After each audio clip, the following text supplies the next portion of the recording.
Good morning and good afternoon, everyone. Welcome to today's webcast, 5 Steps to an Effective Vulnerability Management Program.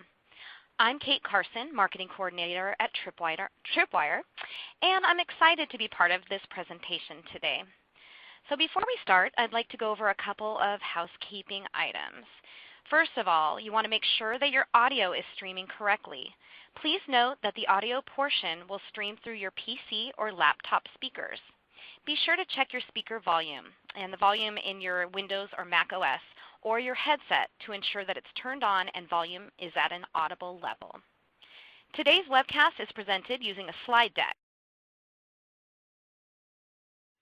You can click on the expand rectangle on the top right corner of the slide area to enlarge. If you're not seeing the slide movement on your console, you can try hitting the refresh icon in your browser URL bar or hitting F5 to refresh. And if you're having any sort of technical difficulty, please click on the Help widget. It has a question mark icon and covers common technical issues. All the widgets are located at the bottom of your screen. If you have a question for our presenters, you can click on the Q&A widget at the bottom and submit your question. We will have a Q&A session at the end of the presentation. Lastly, I will be sending out a link to the on-demand version of this webcast and a link to the slides. Also, if you're interested in earning a CPE credit for attending today, that information will be in the email. So let's get on to today's presentation. First, I'd like to introduce our speakers. We have David Lennon, Director of Professional Services at Lumeta, Josh Canary from Computer Sciences Corporation, and Bryce Schroeder, Senior Director Systems Engineering at Tripwire. If you're interested in looking at their full bios, you can click on the bio widget to read all about them. So now I'd like to turn it over to David Lennon from Lumeta. Take it away, David. Kate, thanks very much. So just to begin here with a little bit about Lumeta at a glance, if you will, we provide our clients with what we call foundational intelligence. Now, this is a complete set of facts about the enterprise. We say foundational because it serves as the base upon which sound decisions can be made and other solutions can be empowered. Intelligence because, well, data is just data. Data needs structure to become information, and it needs analysis to become intelligence. And the decisions you make about a vulnerability management program need to be based on intelligence and not just data. So this set of facts collected through multiple discovery techniques and processed through our advanced analytic engine becomes this actionable intelligence that enables our clients to make informed decisions about what actions to take to ensure the security, compliance, and availability of their networks, devices, and data. So we didn't create the concept of situational awareness. We've adopted the premise and applied it to the enterprise network. It means understanding the state of the state, if you will. What's the reality on the ground, not just the perception? Too often, we see organizations that have made assumptions about their environment based on outdated or inaccurate information. This outdated, inaccurate information, when compared to reality, represents a gap that, depending on the size, can result in everything from a nuisance to a gaping security hole. So close the gap. Achieve network situational awareness. Our history of providing this network situational awareness to our clients, from large commercial brand names to U.S. government agencies tasked with protecting the nation, gives them the confidence and trust to make sound decisions based on fact, not fiction, based on reality, not assumption. So let's talk about this gap. In working with our clients for over a decade, we have seen an undisputed gap in network visibility across the enterprise, often as large as 20%.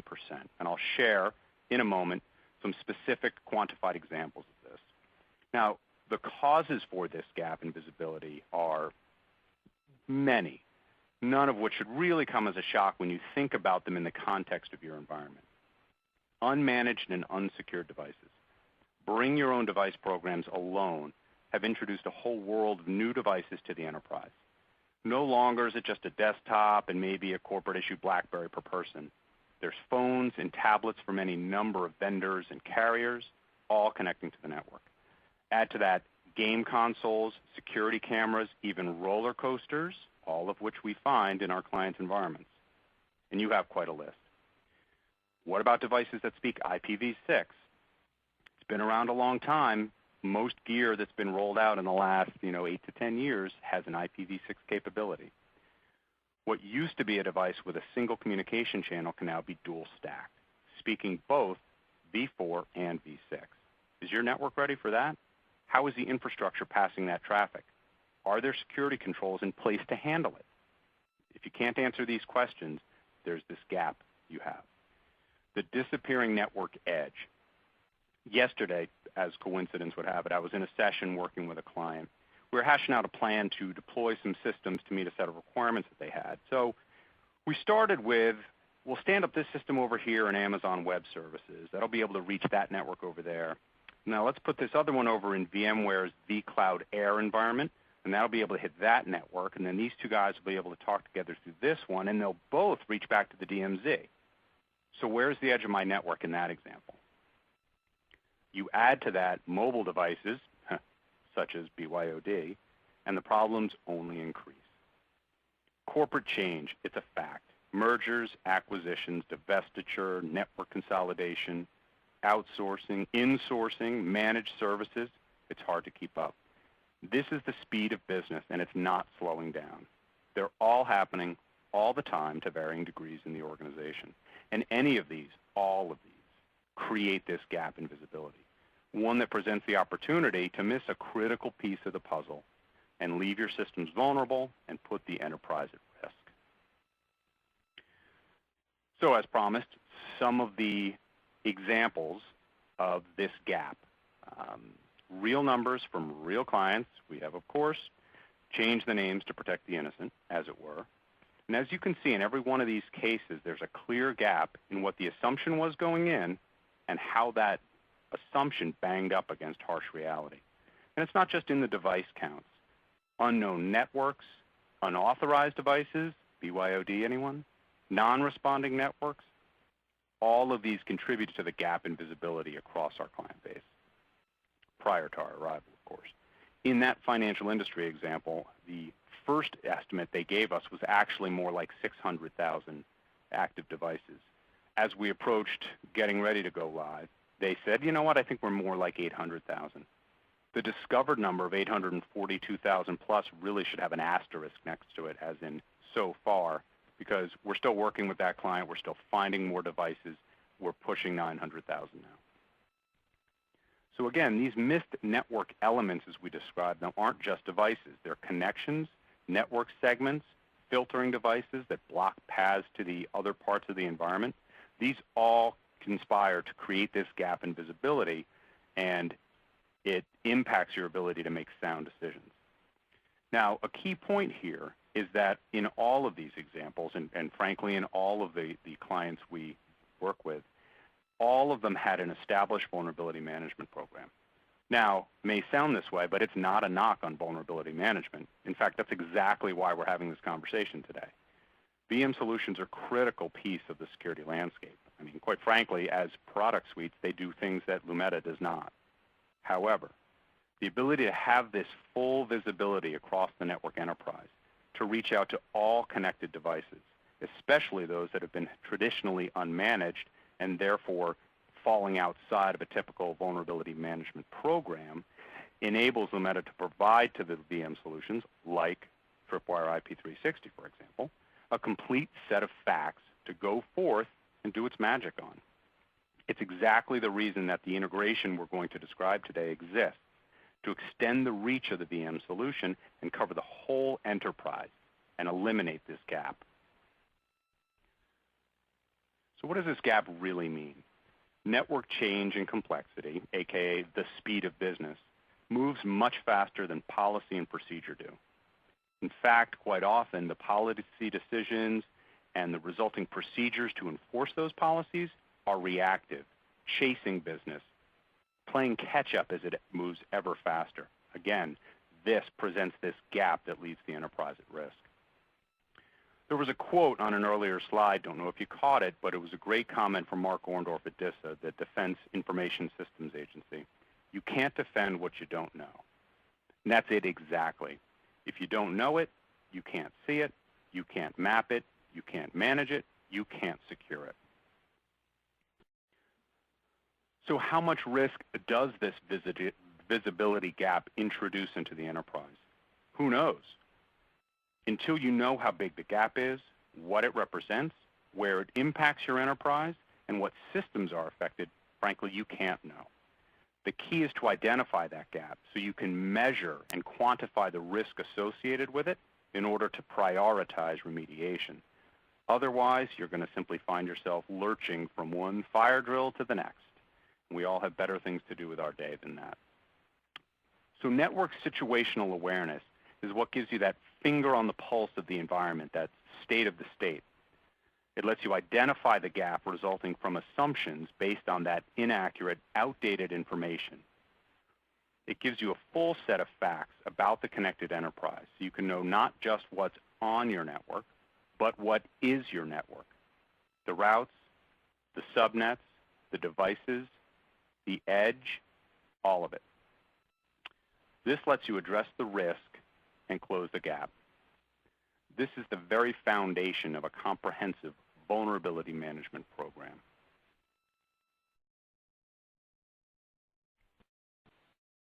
So, 5 steps to an effective vulnerability management program. Validate the network address space. Identify the breadth of the network so you can answer that question, what is the network? Without that, you can't know what's on the network. This critical first step lays the groundwork for all the steps that follow. If the effort is not made to understand the full scope of the IP-connected environment, any activity that follows on will fall short and perpetuate this visibility gap I've been describing that you need to overcome. 2, determine that network edge. Where does your network stop and the next one begin? Where's your customer extranet as compared to the DMZ? Where are your partner connections? Determining the edge of the network not only provides this sort of stopping point of the enterprise, but it identifies the networks and devices that serve as the first line of defense, or thought differently, the first target in the network enterprise. These edge devices and networks should be considered among the first places to begin assessment and remediation activities. 3, discover and profile the endpoints. Enumerate and identify the devices, all the devices in the enterprise, so you have a current status of how many and of what things there are. Second only to validating that network breadth in the first step, completing a full count of the devices in the enterprise is essential. It is the target space for an assessment of device vulnerabilities. Number 4, identify the vulnerabilities. Now this applies to not only the endpoints, but the network itself. We all understand the need to identify the vulnerabilities of the endpoints. They're the systems in use, day in, day out, handling data, processing transactions, and so on. But no less important is an understanding of the vulnerabilities from a network perspective. Data at rest, data in use must be protected, but equally important is data in motion, and motion is carried by the network. Is there bleed over between network segments? Could an intruder that it was able to access the DMZ find a device that's got a connection to a back-end system through a firewall? Are classified networks that are supposed to be air-gapped truly separate from the non-classified networks? Failure to identify the network-level vulnerabilities, again, puts the enterprise at risk. Finally, mitigate the risk. Prioritize remediation. Fix the first things first and work your way down the list. Start with the networks and devices deemed to be mission critical. They may be those edge devices. They may be the most critical information that you process in general. But start there and work your way down. As important as identification of vulnerabilities is, fixing the problems is the real purpose of this effort. So doing it in the right order reduces your risk profile by resolving the issues that, if compromised, do the most damage. We've all heard the saying, we need to be right every time. The bad guys just need to be right once. So close the visibility gap and give yourself the best chance to be right every time. And with that, I'm going to hand it over to Bryce from Tripwire. Bryce? Great. Thank you, David. I appreciate that. So you can see from what David's just gone through, we have a really comprehensive solution in terms of the way Lumeta and Tripwire function together. And after I get through my initial segment, we've got Josh who will be coming on and actually showing an implementation and the effectiveness of how it works.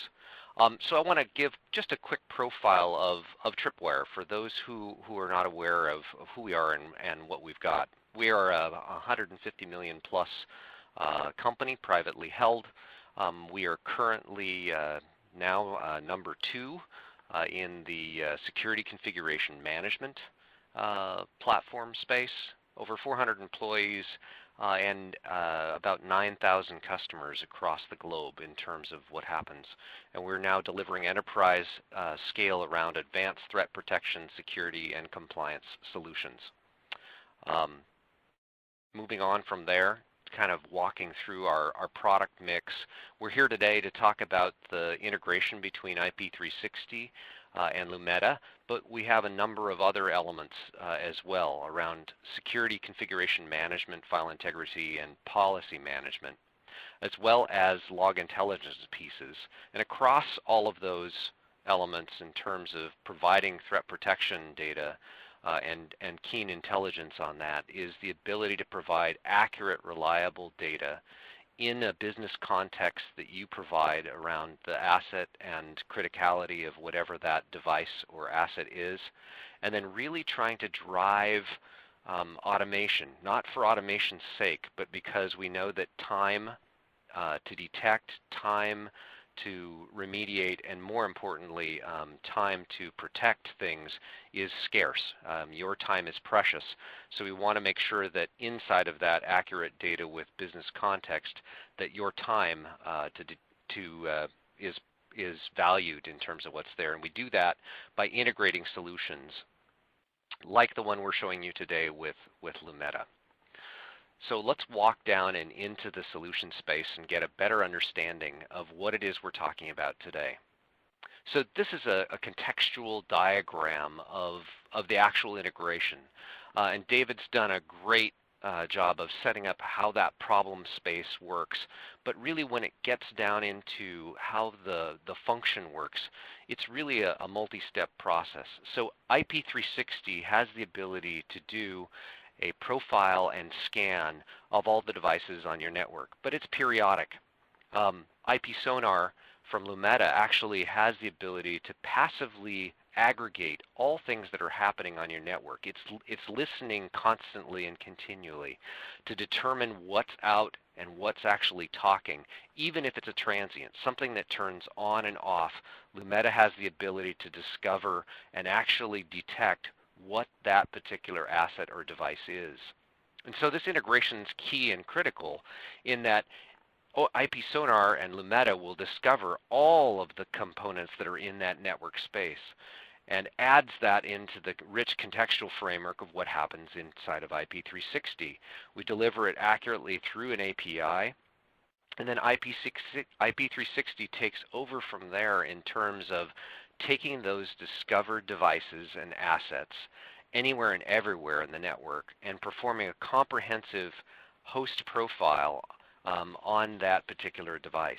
And not just devices in terms of hosts or endpoints, but also network devices, printers, mobile devices, web infrastructure, and a deep profile in addition, applications, databases, web infrastructure, and any virtual machines that may sit on any of those things to really get a true fingerprint or profile of what that device is, what its function is, and the meta information about how that device performs inside of your network. So again, key element is keen discovery capability and Lumeta's functionality, as well as deep profiling with high accuracy from the Tripwire IP360 piece, and really brings forward a implementation of high integrity with deep value in terms of delivering that to you. So let's go a little bit further and deeper into how that works. So I mentioned the difference between profile and scan. Classical vulnerability management products actually scan and will look at each of the devices. But we do a very deep inspection of what's actually on the device, how it looks, not just the CVEs or vulnerabilities and exploits of the device, but actually the contents of what's actually running on the system. We call that a stack fingerprint. So we're looking all the way from the operating system and virtual infrastructure all the way through the application layers and web infrastructure that may be layered on that device. The same is true if that's a network device or, say, a network attached storage unit. We can actually profile all of the pieces that are on that and then look not just a one-time scan, but over time at the changes of what is actually layered on that device, not just in vulnerability sense, but actually in an application and layered pieces. We actually check for 100,000 different conditions in terms of our actual scan elements, and we do that very intelligently. Rather than throwing everything in the kitchen sink in a high level of inspection, we actually recognize the device and use only those elements appropriate to that network or operating system based device to profile to make sure that we are deep in terms of our inspection and data extraction, but very sensitive such that we're not actually creating any concern about the device itself. And then the other piece, which is critically important and a differentiator, especially in this integration, is we mentioned that Lumeta's key capability is around passive discovery, being able to really sense everything that's happening, even if it's been turned on and off in the network or it's being hid behind a portion of a subnet. Tripwire has the ability to follow and track those things. We have a function and capability called dynamic host tracking. So if a device has moved from one IP address to another, we can actually sense and fingerprint that it is exactly the same device, but it's now moved to a new location, giving you the ability to know if a mobile device or potentially even one that should be static but has now become mobile has now moved into a place where it shouldn't be on your network environment, potentially adding new vulnerability or even remote access in a place where it shouldn't. Other key differentiators, our data resides on premise. It's your data. It doesn't get sent to any other location where it may be compromised. So key differentiation in terms of what's in place. Moving forward from here, we have a number of other key elements. I mentioned that we track and trace those profile pieces about your network. We call that focus. In a nutshell, it's a database that looks at profile state on each asset, as well as vulnerability and exploit changes per asset in a database format. Why is this important or interesting? Well, that's a really good question, but it gives you the ability, without having to go do a new scan, to see 0 days that may pop up as an example, the one that pops up here where we've got a new browser which has a vulnerability and there is no patch available yet. We know that it's a vulnerability piece, but I really want to understand where am I exposed. Literally, walking into Focus, I can go and see all of those browsers on the appropriate operating system and find out where in my network I may have vulnerabilities. Are those on critical systems, or are they on systems and endpoints that are really of less concern to me? Really critical information. Without having to go back through and scan your entire environment again, you want to have the ability to harness the data that you've already looked for. Or in the case of the one we all know is Heartbleed. I want to understand from a basis not just of operating systems, but in the case of Heartbleed, a number of routers, small and home office units, all of the web application front ends of embedded systems had a Heartbleed component. We were actually able to go data mine that scanned data to find out which applications actually had that component, where in the perimeter networks, and again, want to still do a scan in terms of what's going out and profile the rest with a deeper look, but I can actually have a really good risk sense of where I have threat or potential vulnerability inside my environment by just harnessing the things that I've already tracked and already have profiled in the past. Critically valuable in terms of saving time and really making sure that you're effective in a vulnerability management program. So then the other key piece is we have a new vulnerability scoring that's unique to Tripwire, and we add this into Lumeta's contextual discovery piece. If you look at traditional scoring, it's usually a 1 to 5 model where we've got things that are of informational value and go from low to high. But what really ends up happening with that is everything ends up being extremely important and critical to go fix, which when your security team goes and chats with your operational group, drives the operational group crazy. Everything is important all at once. So we've added some additional visibility where we provide granularity in terms of vulnerability. And the way we're doing that is we're making a decision based on ease of the exploit. In other words, is there already a script kiddie already developed and out there on the marketplace in the black hat sites like Tor and others where a hacker of note can actually automate the use of it. The second piece is impact of exploit. And what we mean by that is, does this exploit, if I use it, does it do anything? Does it allow me to exfiltrate data? Does it allow me additional privilege? Or, even more importantly, is it so heinous and horrible that I actually have remote privilege on other systems that are critical? Those are the way we provide additional granularity around vulnerability scoring. In addition, is that vulnerability been out? Has it been out for a long time? And then we also allow you to provide the business context. So is this a critical system? You can actually provide additional value into that scoring mechanism to make it more important to you. The way that looks is the chart here that we have on the right.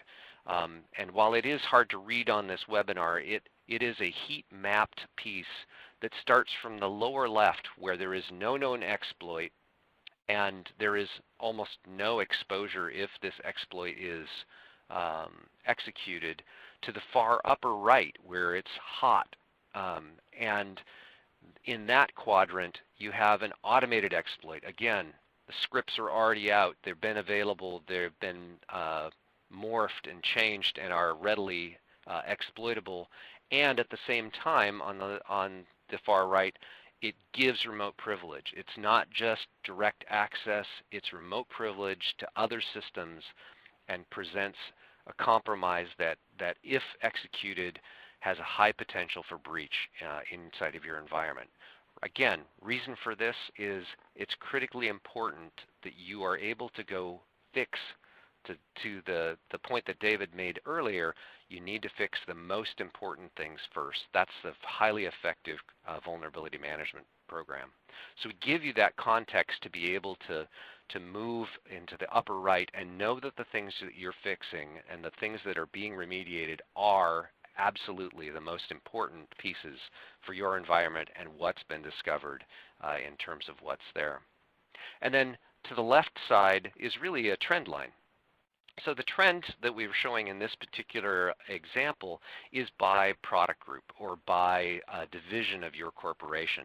So you can actually see aggregate vulnerability status, again with your classification of asset or importance of business unit, trended over time. So you can actually show to executive levels the trend of their threat and risk on a time basis in terms of things improving, and can correlate those things according to events of interest that may have happened, whether there's been assets moved in or assets moved out, or remediation step was actually taken place and it actually improved kind of the risk and threat landscape, you have now the ability to compare by business group in terms of your environment.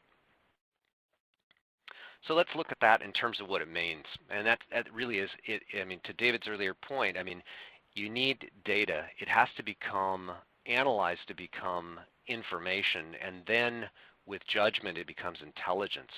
So we provide also the ability to look at the same information in context of the viewing audience that you're intending for. So for executives, we have trending information with insight, the ability to look at what resource impact and planning is in place, and some corporate governance portions. And that can look as easy as a trend line for a particular group, or the chart that we showed on the previous slide. For an audit and compliance group, it's the same data, but displayed in a method and manner in which they are used to, from a compliance checkbox or internal audit capability, and we can show those in just pure, simple red-green. And then security. You want to know what's risk and exposure I have. I want instant and detailed capability and more advanced analytics in terms of what's there. And so we have charts that will actually allow you to do that portion. And then for IT operations, I want to make sure that I map those to the operations in terms of checklists and guidelines for actual remediation instruction. And we have that component too. The key element is every one of these graphic charts is actually linked to each other.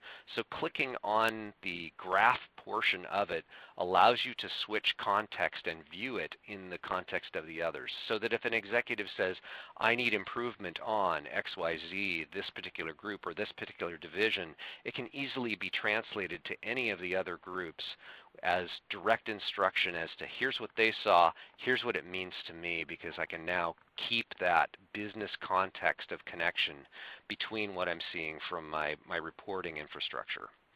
Really important capability in terms of how that works and what's in place.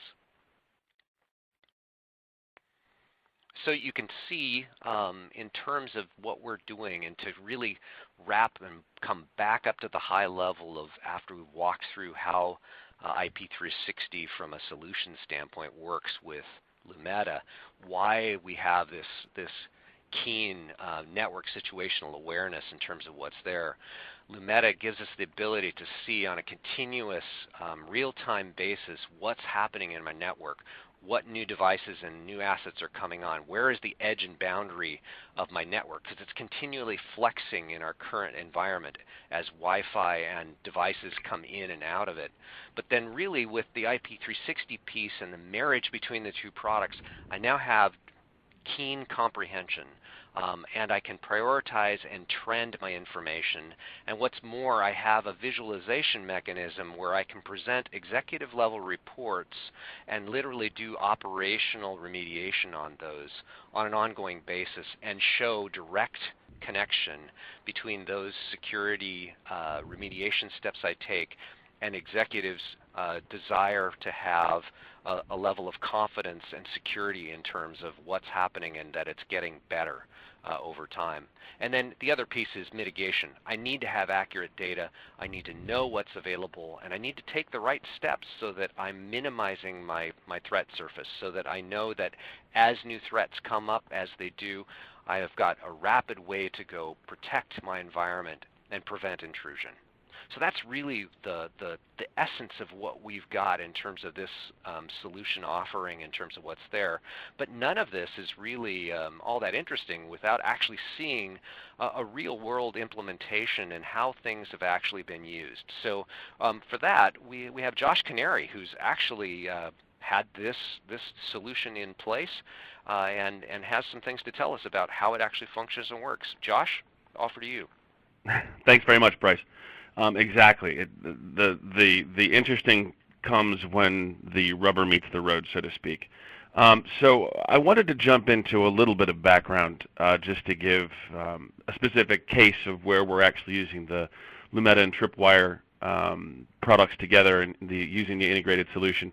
So part of the continuous diagnostic mitigation program that's been released by DHS over the last year, and the continuous monitoring as a service, it's designed to address all 124 federal agencies, and to provide them the ability to secure their networks. And the goal of it is to secure it within 3 phases. But in terms of the background, obviously within the government there has been a lot of attention on cyber from the malware, exploits, exfiltrations, things like that. So in 2010, OMB assigns the cybersecurity responsibility to DHS. Since that time, DHS has been building out its capabilities, focusing in on programs like Einstein and CDM and things like that to try and increase not just the ability of the federal government to support itself, but also critical infrastructure and the commercial entities across the United States. And the things that we've come to understand is that there's enormous amounts of money being spent on security that isn't necessarily spent in the best way. So for instance, while you can go out and buy $1 million router, tell me about your password reset policy. Tell me about how your systems are being patched. And so jumping into the story, so to speak, there has been guidelines upon guidelines upon guidelines that have come out from the government, one of which is including FISMA, which is designed to sort of provide a baseline of security. Now, the issue that comes when you're dealing with this many guidelines and this many directives and this many things, as a nerd and as a person who enjoys reading, there's just no way to keep track and keep ahead of this many different guidelines, which is where products like Lumeta and Tripwire are actually giving you the guidelines and giving you the ability to categorize risks makes it something that you can actually do. I mean, the idea of the entire CDM program, it focuses on 3 different phases. And those 3 phases we're currently in the first one, which is called endpoint integrity. And it's called endpoint integrity because we're dealing with hardware asset management, vulnerability management, software asset management, and configuration management. So CSC, as an integrator, looked at hundreds of different products, and many do an incredible good job at doing any one of these different things, and some of them obviously do more than one. But what we really found to be amazing about this is that just by using these 2 products, we're able to meet all 4 of the critical guidelines of the phase 1 of CDM. As we move forward in CDM, what we're looking at right here is the capability wheel. So CDM, just as background, is a 3-year program of enhancements. It's a 5-year long blanket purchase agreement, but over the first 3 years, they're increasing the capability for the federal government to protect the internal networks, including also for state and locals can take advantage of it as well. But in the first year, we deal with the endpoint integrity, which I mentioned. Then we get into what's called least privilege or identity management, and then the last phase in the 3rd year would be the incident management. But right now, we're focusing on that phase 1. And what we found by combining the 2 products together, it's exactly what David was talking about in terms of that 20% gap. Many products that we found that do the kind of vulnerability management and hardware asset management allow you to put in a IP range. I'll tell you where my network is. Now you go out and find all these devices that are on my network. What we found really interesting and unique about Lumeta was its ability to find rogue devices and leaks.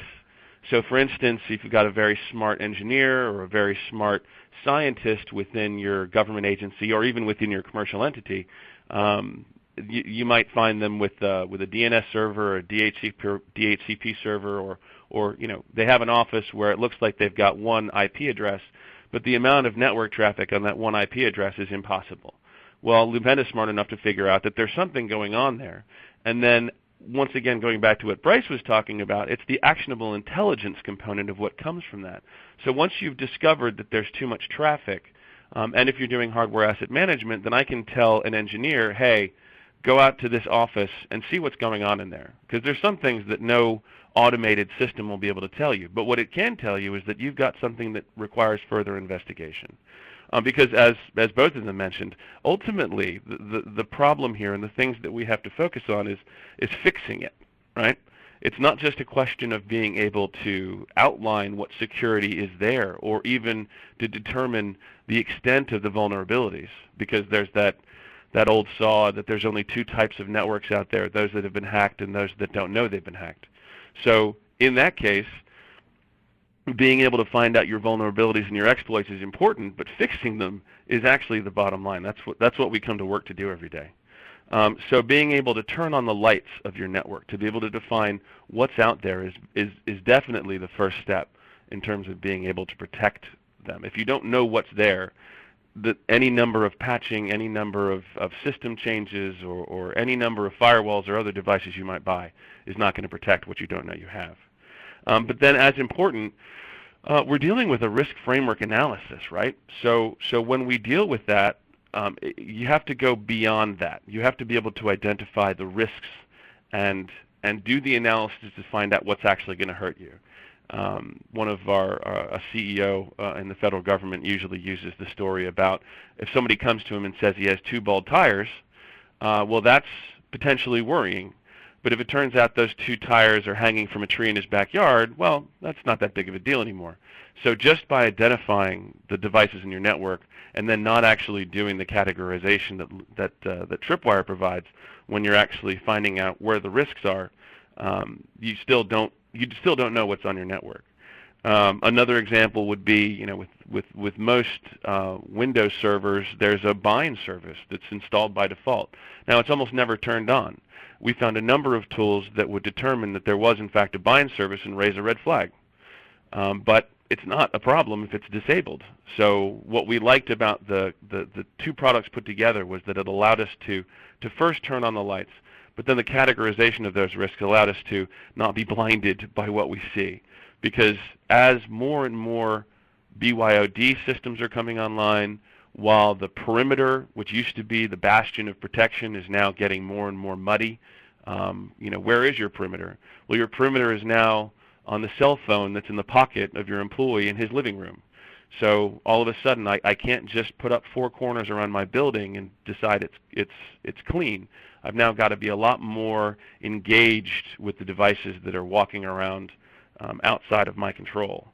And then when we talk a little bit about that actionable intel, so what are we going to do with it? I think that brings us to sort of the point of the whole thing. And I know there might be some folks in the military out there who have heard of OODA before. I know I get a little chuckle from folks when they see that bring up. But the reason for bringing that up, when you're orienting and you're observing and then you're taking action, basically you are finding out what's on your network, you're finding out what the risks are, you're finding out what the possible exploits are, you're deciding on the level of security control, you're deploying those security controls, and then even more important, you're monitoring them. And it's a never-ending process. The thing that DHS talks a lot about, which is sort of providing those best practices, is the CAESERS framework, which is a continuous asset evaluation, situational awareness, and risk scoring.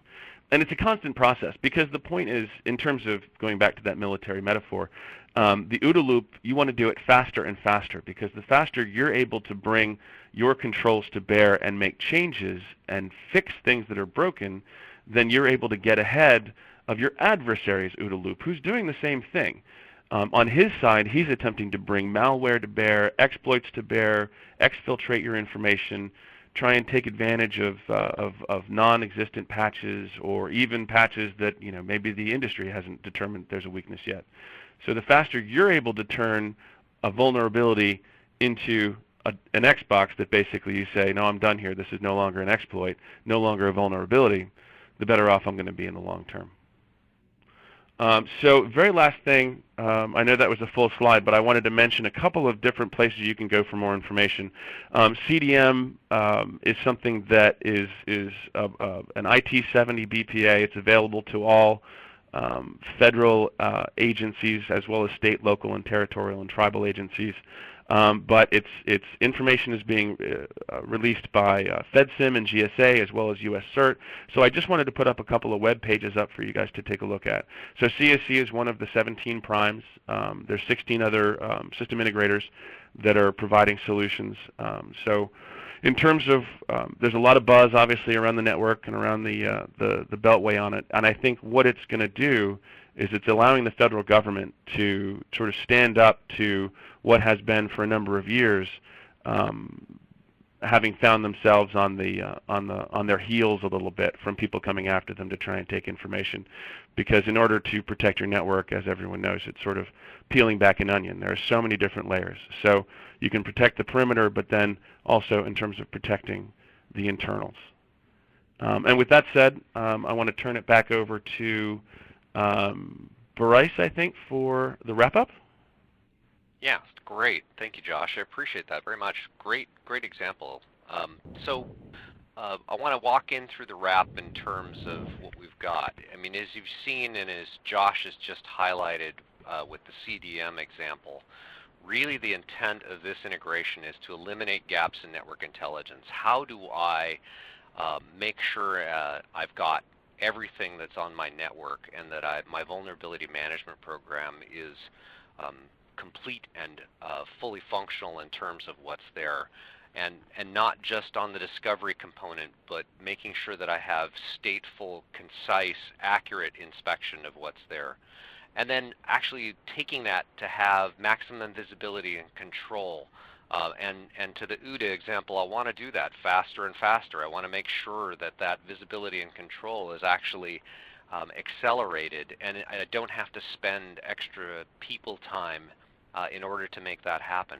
That's the way we get enhanced security, is we reduce the amount of response time and we reduce that gap in the ability to detect new vulnerabilities and exploits that could potentially provide risk to our environment. That's really the essence of what this capability is. So I want to say thank you for your time today. We've had a number of questions that have come in, and if you have others, please throw them for us. And I want to go through those. So David and Josh, are you ready for a couple of questions that are coming in? Absolutely. Sure. Great. All right. So the first one that's on the list, I think this is going to come to you, David. First question is, how long would it take to provide a network situational awareness view for an organization of, say, 100,000 IPs? Do you have a as ever, right? that? How long does it take? Yeah. So, and that's a fair size organization, of course. The scanning, the discovery piece that the Lumeta solutions perform is certainly pretty quick. I mean, we talk hours, we don't typically talk days. So to sweep through the space, I mean, we like to say probably call it 24 hours to be able to fully scope, go through from a network discovery, a host discovery, right, determine the paths, identify the edge. It is a process, but the actual scanning itself is a matter of hours. Now, the analysis piece, well, that's more of the heavy lifting, so that can take some time as there's the necessary interaction with the network operations team, security team, the architecture teams, to make sure that as there's a discovery being performed, results are being observed, they're run through the filter of what is this, what does it mean, is it yours, does it, what category does it fit in, et cetera. So, hours from a discovery perspective, and then, the analysis that lays on top of that. So that's about great. that. Thank you. No, that's great. The next one that's coming in, I think is aimed at me or at Tripwire IP360. The question is as follows: can we make certain that critical vulnerabilities are critical so an organization can prioritize those vulnerabilities rather than just the systems? And the answer is yes. There's multiple ways to do that in IP360. The easiest way is to filter your existing database specifically on vulnerabilities rather than system sets. And we can actually provide reporting on that when it's in place. So that's that one. Next question up, I think this one is probably, David, yours and mine, just guessing, but it says, what kinds of virtual and cloud infrastructures can be analyzed? So you want to take the first round of that, David? Sure. Yeah, currently we are deploying our solutions on the VMware platform, via Amazon Web Services, on Hyper-V.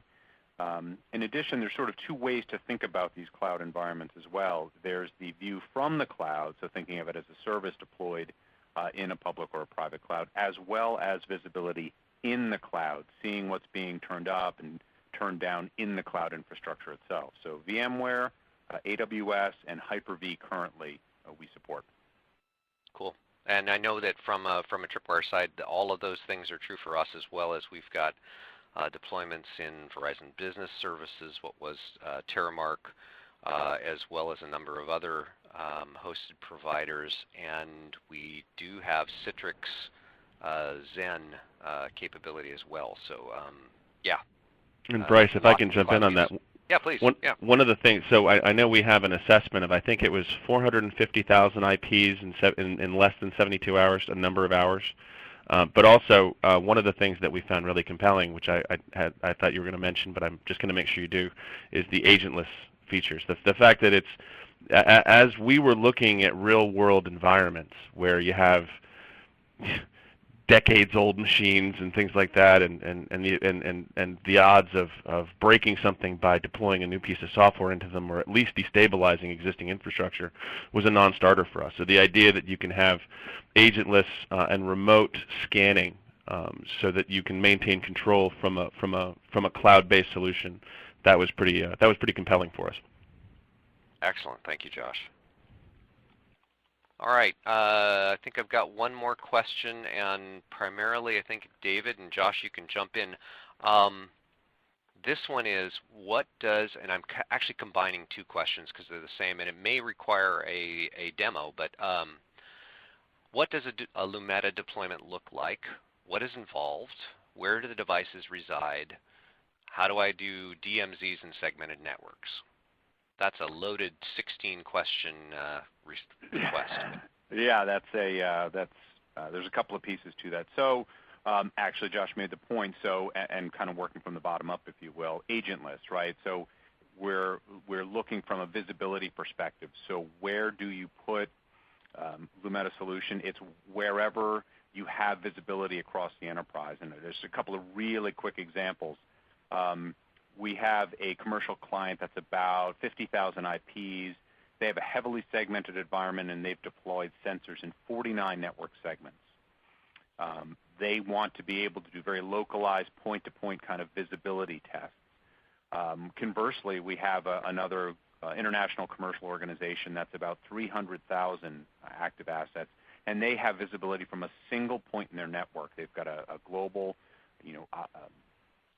security tools or management LAN that allows them to see everything. So a single piece of equipment in that single place allows them to see everything. So it's a bit of a loaded question in that without understanding the organization itself, the network architecture, the extent of segmentation, the use cases for visibility to and from certain points, hard to answer, but fundamentally it's about visibility. So put me where I can see, and I'm going to see it all. And I have a distributed architecture that allows me to put, what we refer to as sensors in places to serve as eyes on the ground. And again, deploying these as virtual machines, obviously with hardware as an option too, kind of eases the infrastructure or the deployment burden. So hopefully that answers the question.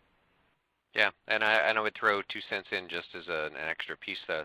Our dynamic host tracking capability actually functions whether it's virtual or if it's otherwise. So something is discovered in one place and ends up moving to a new place, we can actually give a high degree of certainty and say this is the same device, whether it's rogue or whether it's a known device, so that we can not have to take any remediation or steps. So great solution set, and thank you for that answer.